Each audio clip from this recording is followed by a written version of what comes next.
Hey there, my name is Drew Brashler, and in this video, I want to teach you how to use two instances of dfeedback on the option 1 from Alpha Labs dfeedback. If you're brand new to my channel, I'm all about helping you feel more confident with your production gear no matter where you're starting from. So let's go ahead and dive in. Now, on another video, I was showing you how to get the Alpha Labs dfeedback working with the Behringer X32 via the insert method. And a quick recap of that is we create a bus, or you can insert on the channels, and basically we utilize the aux inserts. So we have the aux in and also the aux out. And basically those are TRS outputs and allows us to insert on a particular channel or bus. And so for instance, this case, I have my bus 1 right here, and I'm going to go to the config tab, and then right here on the right, this is where I would go select my aux 1, and then I can press connect and I can press insert. And at this point, this bus has aux 1 hardware in and out inserted on this bus. Now, if I was wanting to utilize the second channel, I would go to select my second bus, and then I would go down to aux 2, and I would press connect, and then I would press insert. Now, this utilizes the hardware path of a dfeedback unit from Alpha Labs, which is the option 1. So it's the option 1 computer, which is the N95 Intel computer. And then it's also the Focusrite Scarlett Solo 4th gen. And so there is a TRS on the front, as well as an XLR input on the back. And then you also have two TRS outputs on the back of the Focusrite, so giving you your total of 2 channels. Now, when you purchase the option 1 and you open up the VST host, the options as far as the performances go give you a single mono, a summed mono, where it sums both inputs and both outputs together for one instance. And then you also get a stereo instance. But what if you wanted to use 2 instances on the option 1? Well, in this video, I'm going to show you how. So in this case, I have 2 separate lines of my aux out going into the 2 separate inputs on my Focusrite, and then I have 2 separate lines going back into the aux in. Now, one other thing that we need to do before we move over to the Alpha Labs stuff is we need to make sure that our aux in is set to aux ins, and then we also need to go over to our patch points and go to our aux out and make sure that aux out 1 is set to insert and aux out 2 is set to insert. This allows us to use that physical path of the inserts as our insert. Now, this will, if you go look at your aux ins over here, you will see that you have audio, and so my recommendation is to keep these muted and to not put them through to anything else. Just leave them as is. Okay. Now that we have that set, let's move over to the computer side, and I'll show you actually how to get this routed. So we're over here at the computer, and we have a 1 mono performance pulled up. Now, go to devices, you can go to wave, and then this is where we select our Focusrite driver. So we want to make sure that we have our output port set to ASIO, Focusrite, and this is our driver here. If we had a different audio interface, this is where we would select it from. Input port stays at no wave, so we just need to make sure that that says no wave. This is also where you go and select your sample rate. Now, I have done a bunch of testing, which I will link down in the description below, to some latency testing with the Focusrite at a bunch of different sample rates at a bunch of different buffers. Now, Alpha Labs recommends that if you are on the option 1 computer, you bump your buffer up to 32 samples instead of keeping it at 16. So once I have that done, I will press OK. Now, there is another thing that you need to do is you need to go to Devices, go to ASIO Control Panel. And for me, I always have to press it twice to actually have it pop up. But we want to make sure that safe mode is turned on. This is going to make it so that our speeds for the buffer are set correctly for Alpha Labs and the VST host to work correctly. So I'm going to go ahead and close this. Now what I need to do is I'm just going to move this dfeedback window right over here, and then I'm going to go to File, New Plugin, and then I'm going to navigate to the desktop and select the dfeedback.vst3, and I will press Open. At this point, this will add another instance of defeedback, in which case we can move it down here. And then there are some configuration settings that we need to do to make sure that our audio is routed correctly. So the first thing that I'm going to do is I'm going to check my link right here. So this chain after button, we're going to select this. And this is where we need to have the engine input, which is this, selected and checked. And then we click this little speaker icon, and then we want to make sure that input 1, which is input 1 of this defeedback plugin, is set to engine input 1. So output 1, engine input. That's what we want to make sure it's set to. Then we will press OK. Now, if you went and selected 3 defeedback, that would mean that the input for this plugin is after this plugin, which you don't want to do. So we want to just make sure that engine input is selected, and that when you click the little speaker icon, and then we want to make sure that 01 engine input is selected for input 1, and then input 2 should have no channel selection set. If you find that there's something different, you want to make sure that you click the little 3 dots and then set that to no channel selection, and then press OK. And then you can press OK again.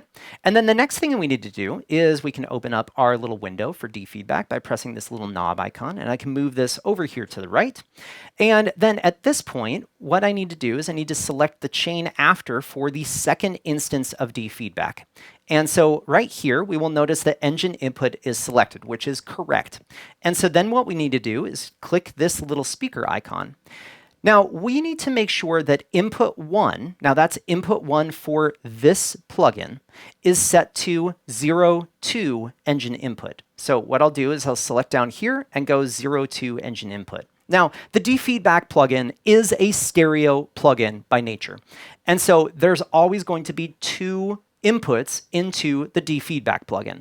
And so in this case, what we want to make sure of is that our input 2 is set to nothing, because I am sending 2 mono instances to this setup. So in this case, we will go ahead and say no channel selection here, and then we will press OK, and then OK again. And so at this point, our audio would be coming into these 2 plugins separately. Then the next thing that we need to do is set our output routing. So at this point, we will click the little chain icon here. And at this point, we would have defeedback 2 selected and defeedback 3 selected with these little check marks. Now, if you go up here to this little speaker, we will want to say that engine output is set to output 1. Now, that is output 1 of our first defeedback plugin. It's a little bit backwards thinking. And so then I2 engine output should have no channel selection set. If this is something different, you'll want to make sure that you select no channel selection, and then press OK. And then our second instance of defeedback, which is this 3 defeedback, we will go to the little speaker, and then engine output should be no channel selection for our first engine output.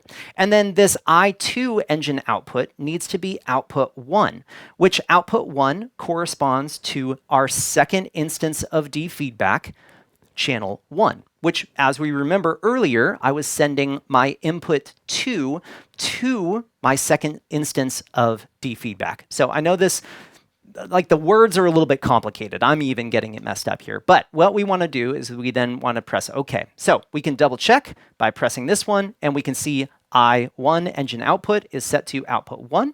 And then we can select the second one and see I2 engine output is set to output 1. At this point, we will press OK. And then OK again. Now, at this point, I have 2 instances of defeedback working.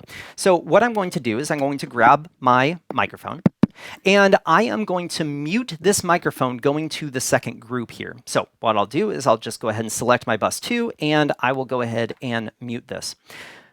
And then I'm going to go to my bus 1, and I'm going to have sense on fader, and I'm going to mute my pink noise. So basically, I have set it up so that once I turn my pink noise on, the pink noise will go to bus 2, which is the second instance of defeedback, and then my vocal microphone will go through to bus 1. So let's go ahead and test this. So as I'm talking here, and I'm going to turn off my head mic. Now, as I'm talking here, we can see that I have audio going into first instance of defeedback. And if we look here, there is these little meters here, which are a little bit hard to see. But if I push up pink noise into my second channel or my second bus here, that is going into my second instance of D feedback. So at this point, I will go ahead and unmute this, and then I will start pushing this up. And so as we're looking at our screen right here, we will see that when I talk, it's on this first little input bar. And that pink noise is going on the second. And then on my first instance of D feedback, we can see my microphone here. And then on the second instance, we can see our pink noise. And then same thing with our engine output. So at this point, what I want to show you is that we can get my microphone going to both buses for some odd reason. But because we're doing it in buses, I can either insert, one of these paths on a dedicated microphone, say a pastor mic. And my second instance could be on my pulpit, for instance, or my lectern. Or you could have one for your speaking mics and one for your vocal mics. But because these are mono, it's not going to do any panning, of course. So just keep that in mind. Because this is two separate mono instances, any panning that you would do left-right wouldn't reflect because this is a mono setup. The Focusrite Scarlett Solo only has two inputs. If you had a larger version of the Focusrite, you would want to make sure that you're getting the option 2 computer, which can run 4 instances at super low latency with D feedback. So the other thing that we may need to make sure that we do on the Behringer X32 is make sure that if we are doing this bus method, which allows you to take multiple microphones, group them into one bus, and then process that one bus with D feedback. And we want to make sure that when we select this, that it is going to the stereo bus, which it currently is. Now, and then we want to make sure that we select bus 2 and that that is also going to the stereo bus. The very last thing is that we need to make sure that our channels are not going to the stereo bus if they're being routed through one of these buses. And let me show you why. And so what I'm going to do is on my bus 1 here, we can see that I have my vocal microphone here going to it. Now I'm going to undo Sends on Fader, and I'm going to go select my channel 1, and I'm going to start talking to this mic. So I'm talking to this mic here, and this channel is going into my bus 1, which is then being sent to my left-right. However, this channel is not going directly to my main left-right. Now, if it was, we would get this doubling robotic sound, which is not good. And this is basically because we're hearing my vocal mic twice. We're hearing it once with no delay, and then a second time with the latency that's added in this loop going to D feedback and back to the console. And so with this latency, when I look at my latency chart here, on 48K with a buffer of 32 with safe mode on, my total round trip latency through this bus insert method is 6.4 milliseconds, which is totally fine. Most musicians won't really notice much of that latency until you get up kind of closer to 8 and then 10. But if you're not mixing monitors with this, which would not be my suggestion, I would suggest only using this really for front of house or broadcast, that sort of thing, is that latency when you're mixing front of house, you're not really going to notice 10 milliseconds. You're also not really going to notice 15.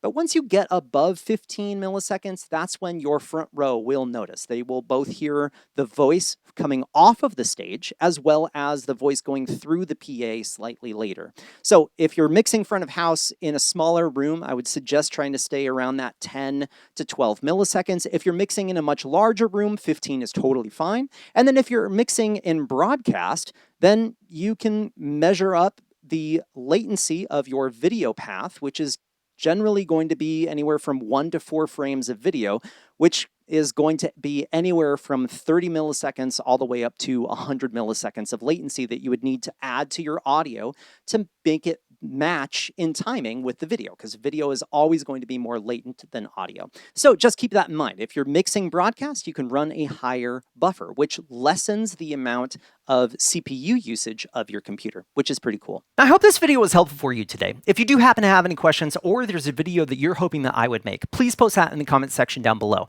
I'm always reading through those comments to find videos that are going to be helpful for you. If you haven't already, make sure to check out my website at drewbrashler.com, where I have a whole bunch of articles, tips, and tricks, as well as some presets for sale for the Behringer X32, the X Air, and the Wing. So you can check that out at drewbrashler.com. Otherwise, I hope you have a great day.